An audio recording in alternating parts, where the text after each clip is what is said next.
Naam, assalamu alaikum warahmatullahi wabarakatuh. Alhamdulillahi rabbil alamin wassalatu wassalamu ala rasulillahi sallallahu alaihi wasallam.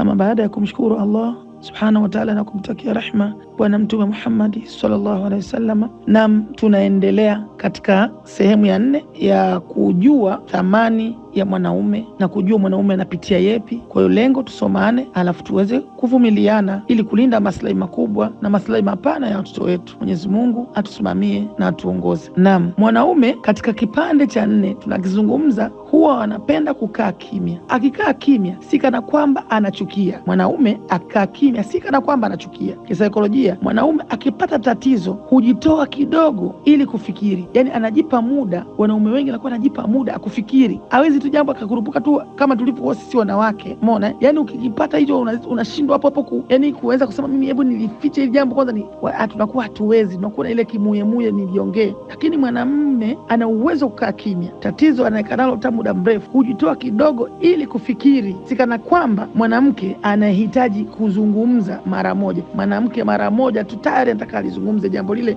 lilomkera, lilomsibu, muda huo anataka alizungumze. Lakini wanaume wao huwa wanakaa kidogo kidogo anafikiria. Lakini kwa wale wanaume ambao tayari wanajitambua, lakini tunapotambua wanaume wengi hawakurupuki haraka haraka kayazungumza majambo na nini. Anza kana jambo lake akatulia kimya, unamuuliza mume wangu una nini? Sina kitu, kuwa na amani. Kumbe ana jambo lake linamtafuna. Lakini mkijuana utajua mume wangu labda nini limemsibu kwa haraka haraka, na utajua jinsi gani ya kumuingia ili aweze kukufikishia alichokuwa nacho. Kwa hiyo lazima tusomane tabia, halafu tuvumiliane.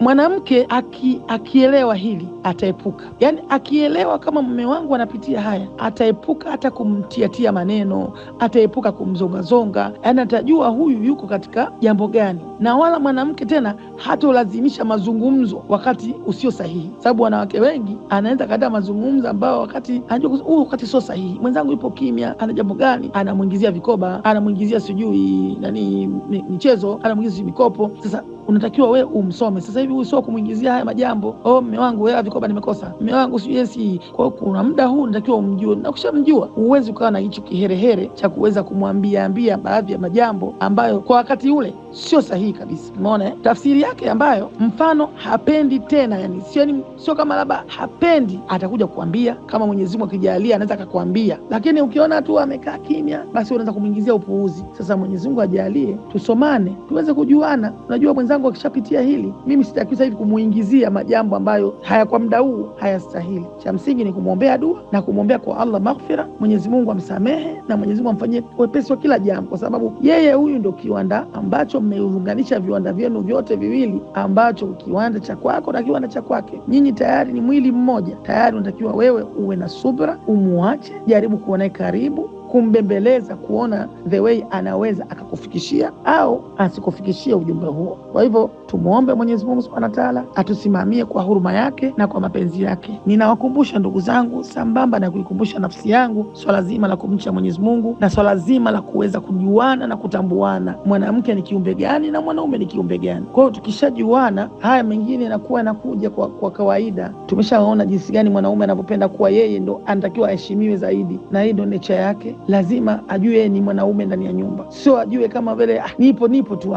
Lazima ajue heshima yake, yeye ni nani ndani ya nyumba. Kwa hivyo insha Allah, kwa uwezo wa Mwenyezi Mungu tutamalizia sehemu ya 5 kwa uwezo wake Mwenyezi Mungu Subhanahu wa Ta'ala insha Allah, wabillahi tawfiq.